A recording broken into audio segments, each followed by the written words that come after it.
So let's talk about events for just a second. Obviously, a lot of the events that are going on out there relating to climate change are quite repetitive. They may or may not be particularly helpful. But at most events, there are good presentations, there are good materials, and some events are absolutely fantastic. Now, what if you could keep those and make those available to a lot of different people so they would really have a life beyond their event? More and more events are setting up websites, and you can go to those websites and find presentations, etc.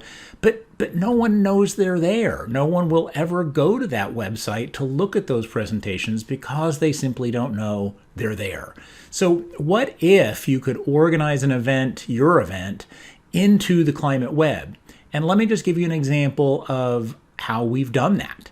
And so I'm just going to jump in to a particular spot here in the climate web, and this is the Renewable Natural Resources Foundation, their 2013 Congress, and when you click on that, you see most of the presentations, or at least the selection of the presentations that I thought had good materials in them that are listed out here, and you can take a quick sense of just what the different presentations are hovering over the thumbnails. You can see that in most cases it's a PowerPoint presentation.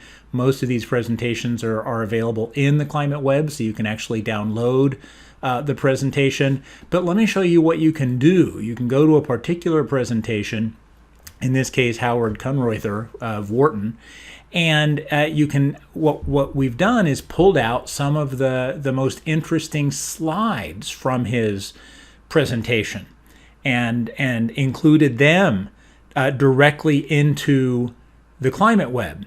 Now, what you can do from here is a couple of different things. Number one, if I click on one of these slides, the slide is also linked back to a knowledge base for flood impacts. So anybody looking at the knowledge base for flood impacts can find Howard's presentation and find the conference just by working backwards. Now, what you can also do is you can also find that PowerPoint under coastal adaptation and under adaptation economics. So this is the idea of the web, making it possible to find useful things that you'll find valuable through multiple channels. Now, let me just show you a last thing that you can do here is you can go and take a look at, well, what else is in the climate web from Howard? And as it turns out, there's a lot of material in here from him.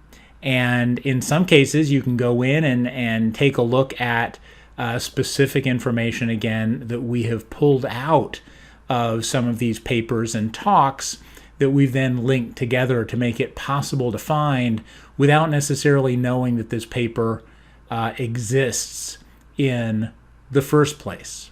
And so that just gives you a sense of how events can be integrated into the climate web. And I think it has huge potential for how to give events a long-lasting life and make it possible for people to actually benefit from some of the great stuff that happens at these events.